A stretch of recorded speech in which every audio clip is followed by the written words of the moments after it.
किस तरीके से अब बयान सामने आने लगे हैं। रक्षा मंत्री ने भी बयान दिया है और इसके साथ साथ वित्त मंत्री की तरफ से भी बयान दिया गया है। तो इजराइल ने ईरान को चेतावनी दी है। ईरान की नई स्ट्राइक पर इजराइल के वित्त मंत्री का बयान सामने आया। उन्होंने कहा है कि सीज फायर तोड़ा तो ईरान को अंजाम भुगतना होगा। मिसाइल अटैक के बाद तेहरान को निशाना बनाएंगे, तेहरान की जो पूरी शक्ल सूरत है वो बदल कर रख देंगे। ये उनकी तरफ से कहा गया है कि तेहरान में जोरदार हमला करेंगे। तो रक्षा मंत्री हो या वित्त मंत्री हो, कर्नल शैलेंद्र सिंह, उनकी तरफ से बार बार ये बयान आ रहे हैं कि अब थम जाओ, रुक जाओ, वरना अब जो करेंगे वो आप सह नहीं पाएंगे। बट इस लड़ाई के अंदर जो जिम्मेदारी थी, जो रिस्पॉन्सिबिलिटी थी कि हाँ जी, जिसने अपने आप डिक्लेयर किया कि मैंने तो सीज फायर करा दिया, सब उसकी जिम्मेवारी कहाँ गई? Where is he now? भाई आपने सीज फायर अपने तरफ से डिक्लेयर कर दिया मिस्टर ट्रम्प, और दोनों कंट्री ने मना कर दिया। आपने बोला चलिए कोई बात नहीं, 2 मिनट बाद में फिर से करा दे रहा हूँ कि ये हो गया है। आपने फिर से इंसिस्ट किया, बार बार आपने इंसिस्ट किया, और आप देख रहे हैं कि बार बार अगर वो नहीं हो रहा तो don't you think he should resign? ये किस बात का प्रेसिडेंट हुआ? आप अपनी जो ये एक्चुअली इन्होंने ना सीज फायर नहीं कराया, इन्होंने Nobel peace prize ceasefire कराया। एक्चुअली इसका नाम एक्चुअली सीज फायर से हटा देना चाहिए। ट्रम्प कोई भी चीज़ डिक्लेयर करे आज के बाद it should be within bracket Nobel prize, otherwise उसके बिना कोई फायदा नहीं। और दुनिया सुन नहीं रही है। आप अपनी कंट्री की किरकिरी करा रहे हो, प्रेसिडेंट पोस्ट की किरकिरी करा रहे हो, बट फिर भी अगर एक अच्छा इवैल्यूएशन कर देखे तो यस, इसमें कोई डाउट नहीं है। सीज फायर की जो कंडीशंस जिस पॉइंट ऑफ व्यू से डिस्कस करी गई थी वो ये थी कि 12 घंटे हो सकता है इजराइल अटैक ना करे। लेकिन इजराइल अटैक क्यों नहीं करेगा अगर ईरान की तरफ से एक सुतली बम भी अगर इसकी तरफ आता है? बड़ा छोटा, कितना बड़ा अटैक, छोटा बड़ा अटैक, ये सब बेकार की बात है। ज़्यादा बड़ी बात यह है अटैक तो अटैक है। आपका अटैक सक्सेसफुल हुआ या नहीं हुआ, मुझे नहीं लगता 365 दिन 24 घंटे आयरन डोम और जो एयर डिफेंस सिस्टम इजराइल का है वो कभी भी अलर्ट ना हो। वो हमेशा अलर्ट रहता है, रहना चाहिए। एग्जिस्टेंस की लड़ाई है, आप मारे जाएंगे, आपको मारने के लिए लोग बैठे हुए हैं। आज अगर ईरान मना भी कर देगा ऑफिशियली कहने के लिए, फॉर्मेलिटी के लिए, आपके ऊपर अभी भी अटैक आ सकता है, हूती से, हिजबुल्लाह से, किसी से भी आ सकता है। सो अपने आप में ये जो सीज फायर की जो बात चल रही है ये थोड़ा डिफिकल्ट इसलिए होता चला जा रहा है कि अगर 2 घंटे पहले मेरे ऊपर अटैक हुआ, मैं इजराइल हूँ, अब 2 घंटे बाद मैंने अटैक किया, अब वो ईरान बोलेगा कि जी 2 घंटे बाद मैं कर रहा हूँ, 1 घंटे बाद मैं कर रहा हूँ, तो ये तो लड़ाई चलती जाएगी और सीज फायर इफेक्टिव नहीं होगा। इसके जिम्मेदार बिल्कुल कौन सर, है? इफेक्टिव नहीं हो पाएगा सीज फायर ऐसे। कर्नल शैलेंद्र सिंह सर, आप बिल्कुल ठीक कह रहे हैं, लेकिन इसी बीच में दर्शकों को हमें बता दें कि लगातार जो स्थिति है, देखिए ट्रंप कहाँ है ये एक बड़ा सवाल है। जो बार बार कह रहे थे कि हमने सीज फायर करवा दिया है, अब उनकी स्टेटमेंट क्यों नहीं सामने आ रही है? 4 बैक टू बैक उन्होंने पोस्ट किए थे, लेकिन सीज फायर के ट्रंप के जो दावे हैं, ईरान की जो मिसाइलें हैं, आज भी इजराइल के कुछ शहरों में ईरानी मिसाइल तबाही मचा रही है। सवाल ये है कि क्या पीछे से कोई और ताकत ईरान को उकसा रही है? क्या मॉस्को में हुई मीटिंग ने जंग को नया मोड़ दे दिया है? सीज फायर के दावे क्यों हवाई साबित हो रहे हैं, एक रिपोर्ट के जरिए हम समझाते हैं।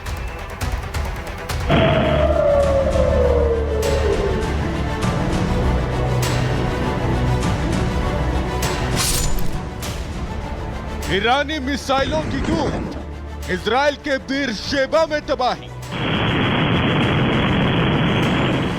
आसमान से मौत बनकर बरसती ईरानी मिसाइलें नेतन्याहू के देश को तबाह कर रही हैं।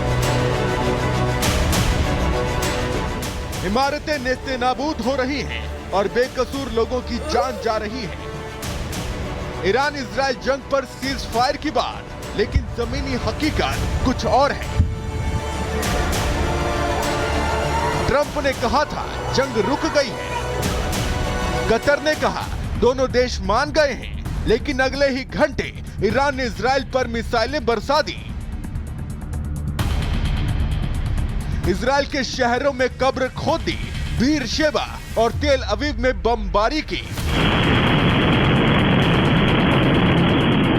अब सवाल उठता है ईरान क्यों नहीं झुक रहा?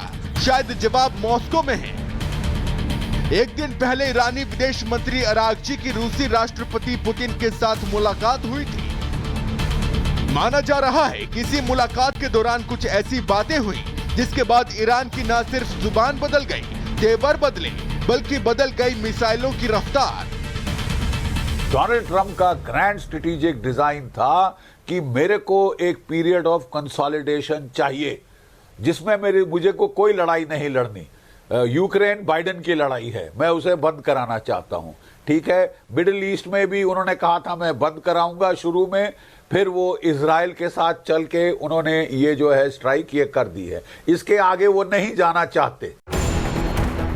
ईरान को लग रहा है कि रूस उसके पीछे खड़ा है और यही वजह है कि वो अब अमेरिका को भी चुनौती दे रहा है। मॉस्को में हुई ये मुलाकात शायद ईरान के रणनीतिक मिजाज को बदलने वाली साबित हुई। रूस ने न सिर्फ समर्थन का वादा किया बल्कि रणनीतिक निर्देश भी दिए। पहला, सीज फायर से दूरी। माना जा रहा है कि पुतिन ने ईरान को सलाह दी है कि वो ट्रंप पर भरोसा न करे। जंग से पीछे हटना ईरान की रणनीतिक गलती हो सकती है। दूसरा, लॉजिस्टिक मदद का वादा। रूस ने ईरान के हथियार भंडार की भरपाई में मदद का भरोसा दिया है। तीसरा, रणनीतिक साथ का आश्वासन। अगर अमेरिका इजराइल हमले बढ़ाते हैं तो संयुक्त राष्ट्र में ईरान के खिलाफ प्रस्ताव पर रूस वीटो करेगा। बैकडोर मोर्चा खोलने की योजना। सीरिया और हिजबुल्लाह के जरिए गोलन हाइट से इजराइल पर दबाव डालो। व्हाइट हाउस की सीज फायर स्क्रिप्ट में कतर को मध्यस्थ बनाकर शांति की कहानी लिखी गई थी, लेकिन ईरान ने इस स्क्रिप्ट को ही फाड़ डाला, शायद इसलिए क्योंकि सीज फायर की कॉपी को पुतिन ने रेड पेन से काट दिया था। और ये कहना कि उनको एक बड़ा बल मिला है जरूर सही है कि अभी भी जो रशिया है वो एक पिलर की तरह उनके साथ खड़ा है।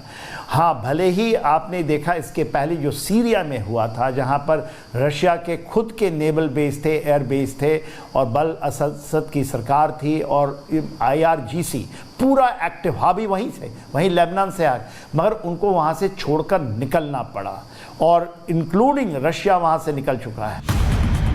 मिडिल ईस्ट की आग अब सिर्फ इजराइल ईरान तक सीमित नहीं बल्कि इसकी आंच वॉशिंगटन और मॉस्को तक पहुंच चुकी है।